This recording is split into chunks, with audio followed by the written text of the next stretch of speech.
Ayan mga master, magandang umaga po ano. Alright. Ito meron tayong nakitang dambuhalang bangka ano. Ayan, sa may mga gusto po. Ayan. Ito po binibinta po ito ano. Alright, bago ang lahat, shout out po muna tayo sa mga taga Batangas. Barangay Sampiro. Alright. Ayan, maraming sumuporta sa atin diyan. Ayan, Busing Dinis sa mga ating mga ano diyan, yung mga gusto nito, ayan. Binibinta po ito. Pwede po natin gawin pangulong ito. Madali pong gawin ito. Ang babaguhin lang po natin itong unahan tsaka hulihan. Alright, ayan mga master, tingnan na po natin ito.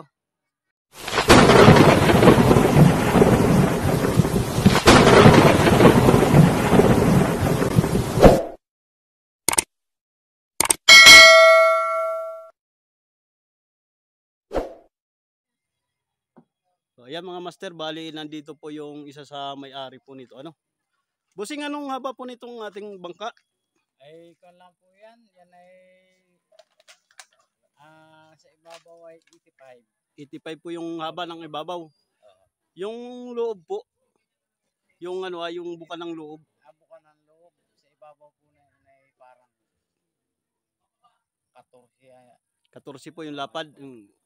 Yung ano naman po, yung tindig ng parka niya po. Sa parka po yung taas ng mga 5. 5 po yung pinakataas niya po. Ano? Boss, pwede natin tingnan ng loob na yan? Pwede po naman. Para makita ng ating mga gustong bumili na yan. Ayan, tayo na daw sa loob. Ay matagal na in-stock. Ay hindi na ay ngayon lang po ginamit ay yan nasa isang taon yata ko, hindi pa nga po nalinis. Ayan mga master, bali ito po ay ano, fiber po ito, ano, fiberglass po ito, ano. Ayan oh. Napakalaki, dambuhala. Bagay na bagay sa pangulong. So ito po yung ilalim niya, ano. Ayan yung unahan niya, ilalim. Napakalapad po ng ano. Ilalim niya. Ayan oh. Katamtaman po ito sa pangulong, talagang sobra pa sa pangulong na okay po sa pangulong ano. So ang babaguhin po siguro itong mga paltik, palangoy, ayan po. Tapos itong kanyang puwente. Ayan, tayo sa taas. Tingnan na natin. Yan ay maski walang paltik nun ay nagtipid lang sa kutsgat yan.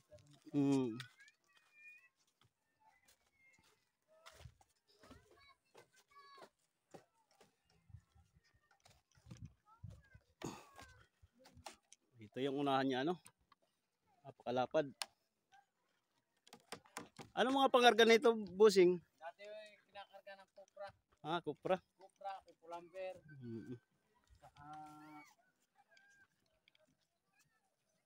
Ayan yung kanyang pilot house. Alright, ito yung loob po ano. Hello po, magandang umaga po. Ayan. Tama na po kayo sa aking ano, content. Ito po yung ibabaw po ano, yung bubong niya. Fiberglass din pala po ito.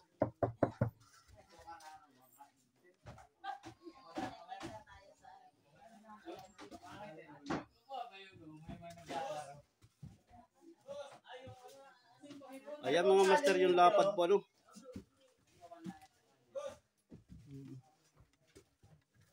Ay, sorry po. Sorry po. Yung luya ko na daganan mo.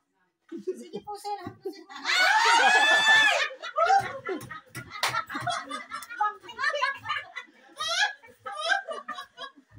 na si Fred.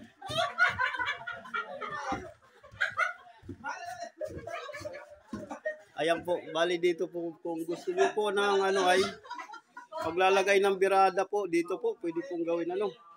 Kung sakasakali naman po ay mabibili ninyo ano, napakaluwang. Ayan. Dito tayo sa hulihan po. Ayan oh. Labas.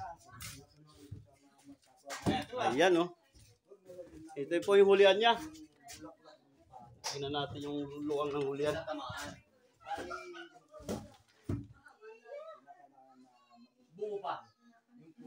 Ayan, napakalapad po ng huli, ano?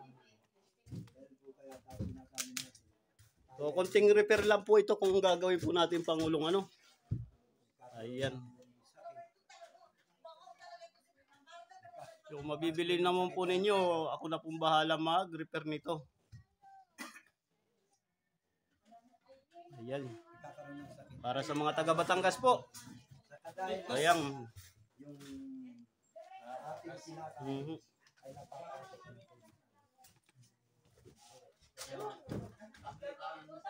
Ito po yung, ano po makina nito, bossing? Bitin. Bitin po. TNP. Sa hydraulic ang... Ayan mga master, papasukin natin yung engine room ano. Naka-hydraulic po ano?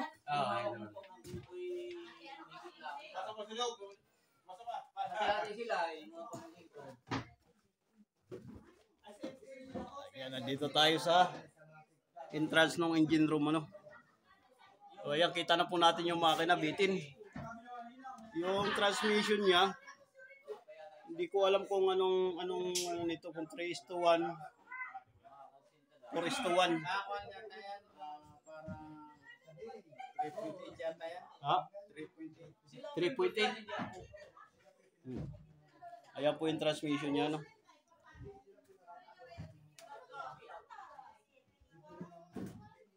Ang ihi niya ay ano, 3. Yung laki ng ihi. Ayan. Yung shafting niya.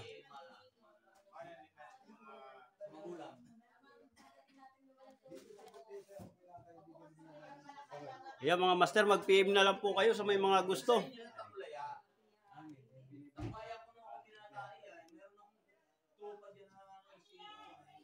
So ayan, ito yung ilalim ano. Hindi na tayo makaikot doon sa ano. Tingnan natin sa unahan.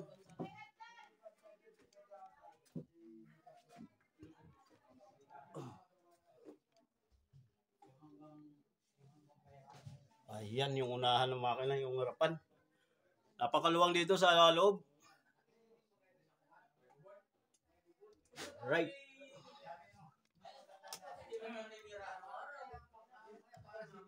Ayan mga master, sa labas naman po tayo. Kukuha na natin. Fiber TV. Master, Fiber TV. Yung sa baga. So, alright. Bali, ito mga master ay hindi na tayo makapagbukas ng bodega sa unahan. Ano? Mayroong mga nakalagay.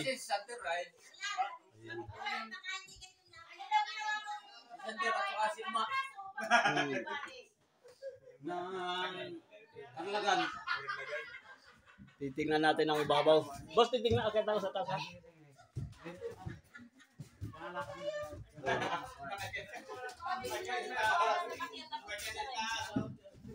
Dito naman tayo sa taas.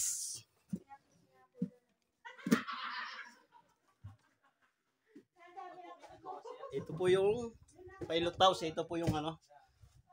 Ayan, napakaganda ng manubila niya ano. Vintage.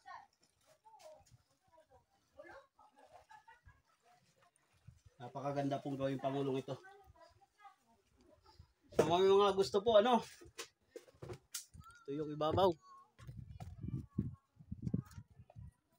So, kukuha po rin natin doon sa baba. Ayan yung unahan niya ano. Laki. Maliit lang yung kanyang paltik. Makitid, hindi masyadong mabuka.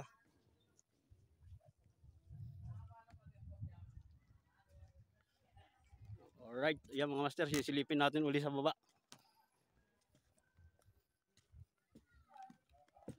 Ay, sa ulihan muna. Agoy. Init. Ayan. Ayan, maraming magagandang kasama dito. Oh. Ado? Ayan, oh. So, hindi na tayo makapagbukas dito ng buliga, no? Punong-puno. Ayan. Oh, nakuha na po.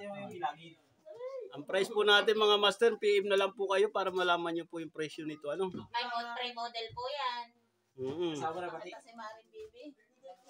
Sige po, maraming salamat po. Huwag po sila sasama itong nagdagataha. Ano? Kasama na, yan lang po. Ano po yan?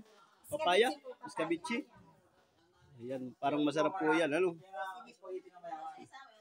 Happy puli ha, baka makapakuli ako. Sige po, baka makakako ay pag ito niyapakan mo, dupli-dupli ng haplos yan. Ano?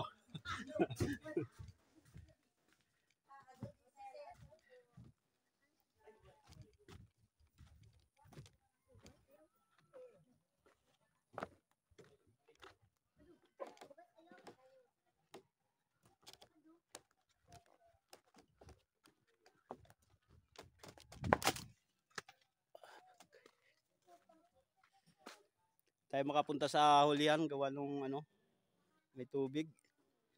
Ayan, kita nyo naman po yung ano niya, yung taas nyo po ano. Bali 5 feet po yung ano, tindig ng parka.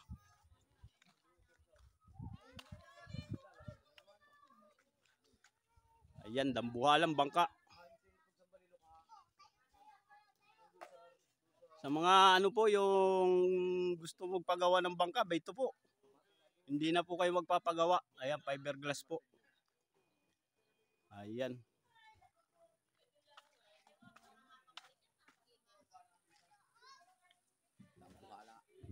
Dambuhalang bangka.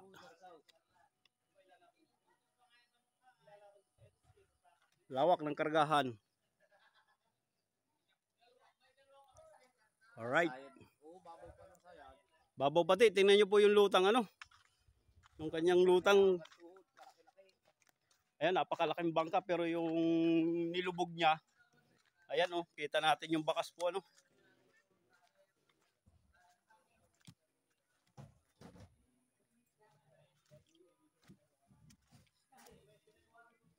Ayan lang po yung bakas niya ng lutang ano. Halos 1 pie dito sa unahan. Kulang 2 pie naman doon sa hulihan. Ayan lang ang kanyang inilubog. So, napakalutang po nito. Katamtama po sa Pangulong po talaga ito at mabibigat ang karga ng Pangulong. Alright. Ayan kanyang babahan.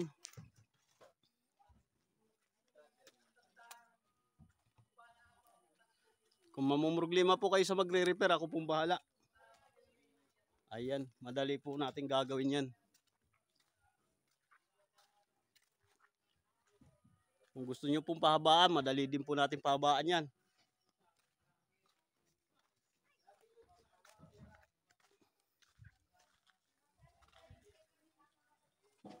Pero para sa akin, pag Pangulong lang po siguro, ito madadagdagan pa mga 5 feet po ang maidadagdag nating haba para ang kamada ng lambat ay maganda. Tapos itong kanyang lalagay natin yung kanyang pambira sa pero maglalagay tayong parang crane dyan sa unahan. Pambuhat dyan ng mga bato sa lambat. Ayan, basta madali lang itong gawin. Alright.